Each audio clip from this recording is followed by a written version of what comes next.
오늘 저희는 예수님께서 십자가를 지시기 전 예루살렘으로 올라가시는 길을 따라가는 무리 중에 한 명의 시선으로 말씀을 나누어 보려고 합니다. 예수님께서 예루살렘으로 가신다는 소문을 듣고 저와 여러분은 예수님을 한 번쯤은 보고 싶은 마음이 생겼습니다. 그간 어찌나 많은 소문들이 들려오던지 병든 자를 고치시고 죽은 자도 살리셨다는데 도대체 어떤 분이신지 궁금해서 참을 수가 없었죠. 지금 잘 따라오고 계시죠? 네. 예수님을 보러 거리로 나왔는데 사람이 어찌나 많은지 이건 아무리 까치발을 해도 볼 수가 있어야 말이죠. 예수님을 둘러싼 사람들이 겹겹이 있어서 거리를 가득 채우고도 남아 어떤 사람은 담벼락에도 올라가고 어떤 사람은 집 옥상에서 혹은 2층 창문에서 구경하고 어떤 사람은 나무에까지도 올라가고 난리도 아니었습니다. 예수님 앞으로 가면 볼 수 있을까 해서 아무리 뛰어가도 더 빠른 사람들이 또다시 예수님을 에워싸서 예수님 얼굴 한번 보기가 하늘의 별 따기였죠. 그런데 오늘 예수님을 따라다니다가 재미있는 구경을 했지 뭡니까? 여러분과 제가 함께 구경한 거예요. 네. 두 부자가 나타났는데 그 두 부자는 서로 상황도 너무 다르고 예수님을 만난 결과도 너무 달라서 꽤나 재미있는 구경이었습니다. 먼저 나타난 부자는 관리였는데요. 나름 사회적 위치도 있고 인정받는 사람이었죠. 율법도 잘 지키고 모범적인 사람이었는데 그 사람이 예수님 앞에 나와서 이런 질문을 합니다. 무엇을 해야 영생을 얻으리이까? 이 말은 무엇을 해야 구원을 얻을 수 있느냐는 말이죠.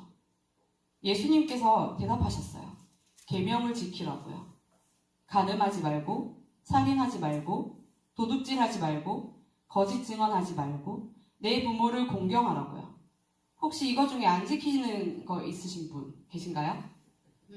없으시죠? 그건 저나 여러분도 지키는 계명이니까 저 부자 관리도 당연히 지키겠죠. 또 우리는 유대인이 아니겠습니까?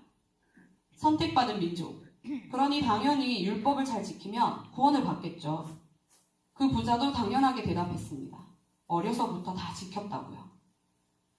부자의 관리에 율법까지 잘 지키는 유대인인데 저 사람이 구원을 못 얻으면 누가 얻을 수 있겠습니까?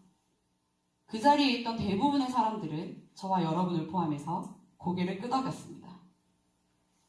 그런데 예수님께서 아직 한 가지 부족한 것이 있다고 하셨습니다. 가지고 있는 모든 것을 다 팔아 가난한 사람들에게 나눠주고 나를 따르라고 하셨습니다. 충격적이지 않습니까? 유대인인데다가 율법을 잘 지키면 당연히 구원을 얻는 줄 알았는데 아니 저나 여러분은 몰라도 이 부자 관리 정도면 당연히 구원을 얻는 줄 알았는데 재산을 다 팔아서 나눠주고 예수님을 따라야 한다는 거 말도 안 되는 것 같아요. 그 부자 관리는 워낙 가진 재산이 많아서 고민이 되는지 근심하면서 돌아갔어요. 그 자리에서 우리는 너무 궁금해서 예수님께 여쭤봤습니다. 그럼 누가 구원을 얻을 수 있나요? 그랬더니 예수님께서 사람의 힘으로는 할 수 없지만 하나님께서는 다 하실 수 있다 하고 대답하셨어요. 무슨 말인지는 잘 모르겠지만 뭔가 구원을 얻는 것이 그리 쉽지만은 않은 것 같아요. 그 다음에 또 다른 부자가 우리 앞에 또 예수님 앞에 나타났습니다. 그 부자는 누군지 아시죠? 이름을 입에도 담기 싫은 나쁜 놈 삭개오입니다. 삭개오가 얼마나 나쁜 사람인지는 이곳에 모인 남녀노소 누구나 알고 있습니다. 그 사람은 세리장인데요. 보통 로마 정부에서 세리장한테 네가 맡은 구역에서 얼마를 세금으로 내라고 하거든요. 만약 10억이다. 그러면 세리장이 일단 자기가 갖고 있는 돈으로 10억을 내는 거죠. 뭐 그 정도로 한 번에 현금으로 내려면 삭개오가 보통 돈이 많은 것이 아닙니다. 그렇게 로마가 요구한 돈을 내고 나면 더 이상 로마는 간섭을 안 해요. 그러면 저 세리장이 사람들한테 그 돈을 채우려고 세금을 걷는데 자기가 낸 만큼만 걷는 게 아니에요. 자기는 10억을 내놓고 우리한테는 2배, 3배로 걷어가려고 한다니까요. 식민지인데다 땅도 척박해서 안 그래도 먹고 살기 힘든데 우리가 세금을 그만큼 낼 돈이 어디 있겠습니까? 근데 이 나쁜 삭개오가 같은 민족인 우리를 불쌍히 여기기는커녕 자기는 이미 돈도 많으면서 막 힘쓰는 놈들을 데리고 다니며 협박하고 때리고 감옥에 넣고 말도 안 되는 이자를 붙여가면서 악착같이 돈을 걷어가는데 저런 사람이 지옥 안 가면 누가 가겠어요? 그쵸? 여기 모인 사람들이 전부 삭개오를 싫어해요. 말도 섞기 싫고 눈도 마주치기 싫다니까요. 심지어 독립운동하는 열심당원들이 매국노들을 처단하겠다고 가슴팍에 단검을 품고 다니다가 공격을 하는데 삭개오는 눈에 띄는 즉시 차별 대상일 거예요. 삭개오는 길에 나올 때 항상 목숨을 걸고 나오는 걸 겁니다. 왜냐하면 삭개오가 키가 아주 작거든요. 다 큰 성인인데 키가 어린 애만 해요. 근데 부자라 옷은 또 화려하게 입고 다녀서 모르는 사람이 봐도 저 사람이 삭개오인가 보다 싶을 겁니다. 근데 그 삭개오가 예수님 한번 만나보겠다고 거리에 나온 거예요. 이렇게 사람들이 많이 모여 있는데 열심당원들이 숨어 있다가 공격하기 딱 좋은데 여길 예수님 얼굴 한번 보겠다고 나왔다니 도저히 이해가 안 되는 일입니다. 게다가 우리도 사람이 이렇게나 많아서 예수님 얼굴 한번 보기가 너무나 힘든데 키도 작은 삭개오가 나와봤자 예수님 얼굴이나 볼 수 있겠습니까? 그런데 갑자기 삭개오가 예수님 가시는 방향으로 냅다 뛰더니 돌 무화과 나무 위로 기어 올라갔어요. 잔머리를 쓰는 거 보니 더 밉상입니다. 그때 아주 놀라운 일이 벌어졌습니다. 예수님이 갑자기 그 나무 밑에 서서 삭개오를 부르시는 것이 아닙니까? 삭개오의 소문을 들으셔서 아시는 것인지 예수님이 진짜 하나님의 아들이셔서 아시는 것인지 모르겠지만 삭개오의 이름을 알고 계셔서 그것만으로도 깜짝 놀랐는데 더 놀라운 것은 예수님께서 갑자기 삭개오 집에서 머물겠다고 하신 것입니다. 삭개오는 신이 나서 바로 내려와서 예수님을 집으로 모셨는데요. 저런 나쁜 죄인 중에 죄인인 세리장 집으로 예수님이 가시다니 믿을 수가 없어서 그 집 앞으로 저희가 따라가 봤습니다. 우리뿐 아니라 수많은 사람들이 그 집 앞에서 수군거렸어요. 예수님이 죄인의 집에 들어갔다고. 말도 안 된다고. 다들 수군거리고 난리도 아니었죠. 아니 아까 만난 그 부자 관리는 그렇게 돌려보내놓으셔놓고 세상 최고 죄인이라고 불러도 부족할 삭개오의 집에는 찾아오시다니 이건 말이 안 되지 않습니까? 그 관리는 제쳐두고서라도 구원을 얻으려면 선량한 시민이고 남을 속인 적 없는 우리가 구원을 얻으면 얻었지 삭개오는 진짜 아닌 것 같아요. 예수님은 왜 여기 모인 수많은 사람들을 두고 삭개오를 만나주신 걸까요? 삭개오가 예수님을 부른 게 아니라 예수님이 먼저 삭개오를 찾아서 부르셨다니까요. 나무 위에 있어서라기엔 나무 위에 지붕 위에 매달려서 예수님 보겠다는 사람이 한둘이 아니었는데 말입니다. 예수님이 삭개오를 구원해 주시려고 찾아가신 게 아니길 바랍니다. 부디 홍군형을 내서 다시는 나쁜 짓을 못하게 하셨으면 좋겠어요. 제사도 못 드리는 세리장 주제에 구원을 받을 생각이랑 말라고 그렇게 살다가 지옥 간다고 말씀해 주셨으면 좋겠어요. 다들 이런저런 말들로 수군거리는 그때 갑자기 삭개오가 벌떡 일어서서 예수님께 말했습니다. 자기 재산의 절반을 가난한 자들에게 나눠주고 누구의 것이든 속여서 빼앗은 게 있으면 4배로 갚는다고요. 그리고 예수님께서 충격적인 말씀을 하십니다. 오늘 구원이 이 집에 이르렀다고요. 그 삭개오가 아브라함의 자손이라고요. 사랑하는 성도 여러분, 오늘 이 두 부자에 대한 말씀을 통해 우리는 여러 가지 생각을 해볼 수 있습니다. 먼저 우리는 구원을 얻는 것인가, 구원을 받는 것인가 하는 문제입니다. 부자 관리는 내가 무엇을 해야 구원을 얻느냐고 예수님께 질문했습니다. 이 부자 관리는 자신은 유대인이고 율법을 잘 지키고 사회적 지위가 있고 어느 정도 사람들의 인정도 받고 있는 자신은 당연히 구원을 얻을 것이라고 생각했던 것 같습니다. 그래서 자신 있게 예수님께 그렇게 질문할 수 있었던 것이었겠죠. 그러나 구원은 우리가 무엇을 해서 얻을 수 있는 것이 아닙니다. 만약 우리가 무언가를 해서 구원을 얻어야 한다면 구원을 주고 싶을 만큼 하나님을 감동시키고 만족시켜 드려야 할 텐데 전능하신 하나님께 우리가 무엇을 얼마나 드려야 하나님께서 만족하실 수 있으실까요? 평생을 바쳐 교회를 섬기고 사회에서 수많은 봉사를 하고 선을 베푼들 하나님을 감히 만족시켜 드릴 수 있을까요? 아마도 그렇게 해서 구원을 얻어야 한다면 천국에는 아마 아무도 없을 것입니다. 사람들은 그렇다면 누가 구원을 얻을 수 있냐고 질문했습니다. 예수님께서는 누가 구원을 받을 수 있는지 알려주시기 위해 삭개오를 찾아가셨습니다. 예수님은 삭개오에게 부자 관리에게 말씀하셨던 것처럼 너의 재산을 모두 팔아 가난한 자에게 나누어주고 나를 따르라 고 요청하지 않으셨습니다. 그러나 나쁜 짓을 하고 어마어마한 부자로 살던 삭개오는 어느 순간 자신이 구원받지 못할 것에 대해 두려운 마음이 생겼을 것입니다. 자신을 위해 제사를 드려줄 사람이 하나도 없는, 구원받을 방법이 전혀 없는 삭개오는 두려운 마음에 죄사함을 베푸신다는 예수님의 소식을 듣고 찾아가지 않을 수 없었을 것입니다. 그래서 사람들의 무시와 손가락질, 들려오는 멸시와 조롱의 소리에도 불구하고 어디서 공격해 올지 모를 열심당원들의 단검의 두려움을 무릅쓰고 목숨을 걸고 예수님을 만나러 나왔을 것입니다.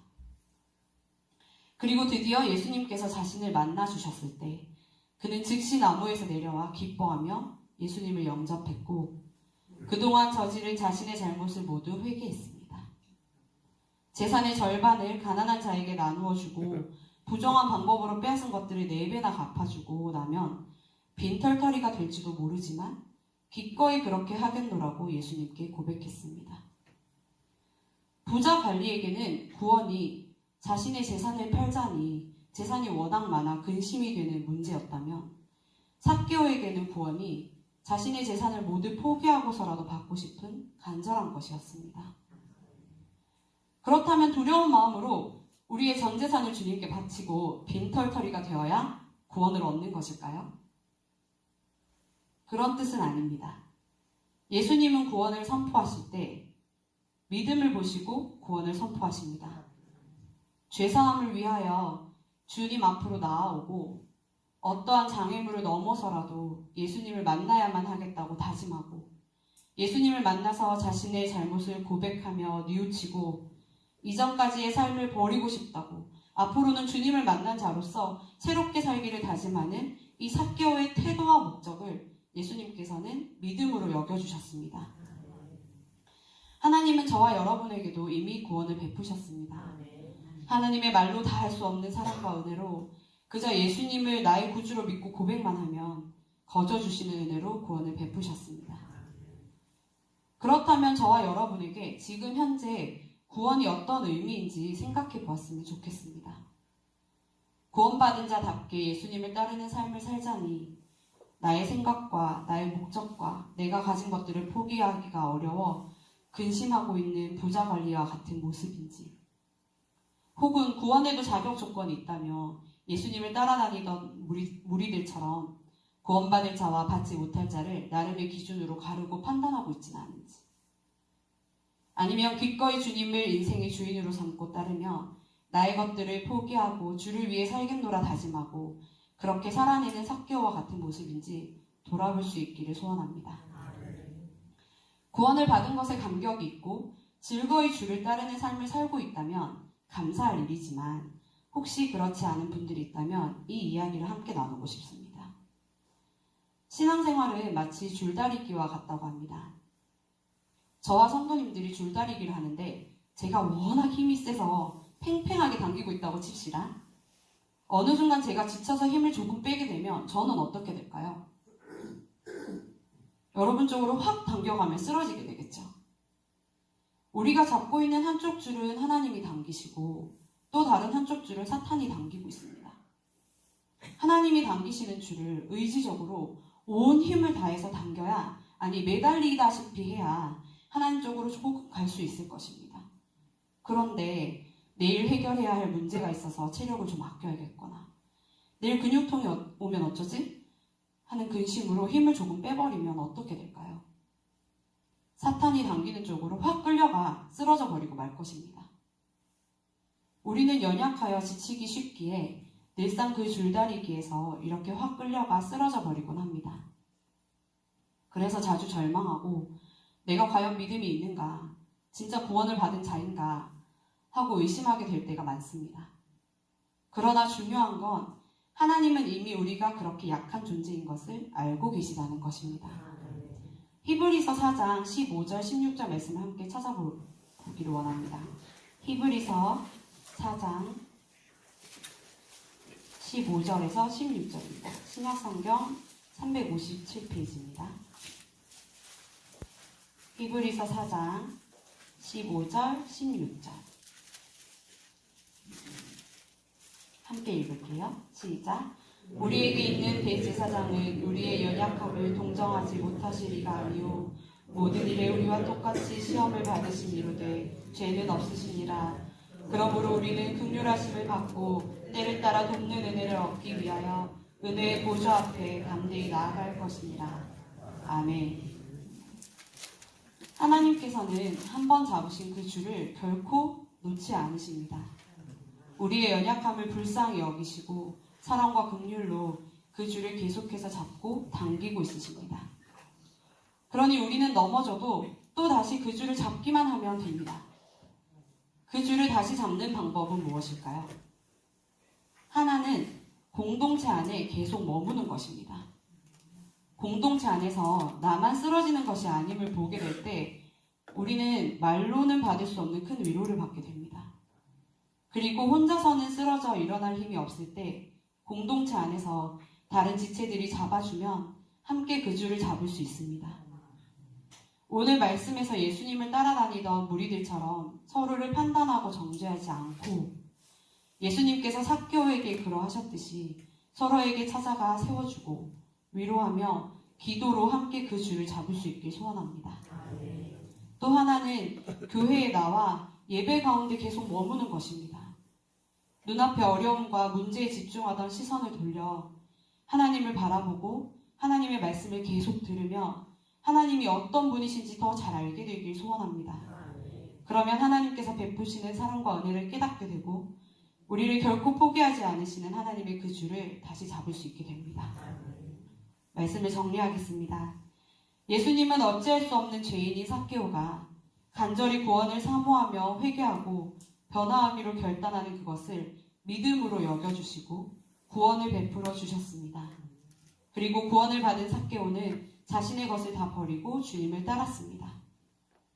우리는 이미 하나님의 은혜로 구원을 받았습니다. 그러나 연약한 우리는 자주 넘어지고 구원의 감격을 잃어버리고 습관처럼 예배하고 무엇을 기도해야 할지 모르고 말씀을 멀리할 때가 많습니다. 그러나 주님은 우리의 연약함을 이미 아시고 그럼에도 불구하고 우리를 끝까지 포기하지 않고 사랑해 주십니다. 그 사랑은 이미 말씀을 통하여 확증되었고 그 사실이 우리에게 소망이 됩니다. 우리는 믿음을 잃지 않기 위해 공동체 안에 머물며 지체들과 연합하고 예배 가운데 머물러 하나님이 어떠한 분이신지 계속해서 알아가야 합니다. 바라기는 3월 9일부터 있을 부흥회를 통해 저와 여러분이 하나님께서 베푸시는 은혜와 사랑에 감격하고 구원받은 자로서 어떤 삶을 살아내야 할지 결단하는 시간을 누릴 수 있기를 소원합니다. 하나님께서 결코 거두지 않으시는 그 손을 다시 잡아 쓰러져 있는 사람은 신앙을 회복하고 제자리에 버티고 있는 사람은 더욱 힘껏 매달려 하나님 앞으로 한 걸음 더 나아가는 믿음의 성장이 있기를 소원합니다. 기도드리겠습니다.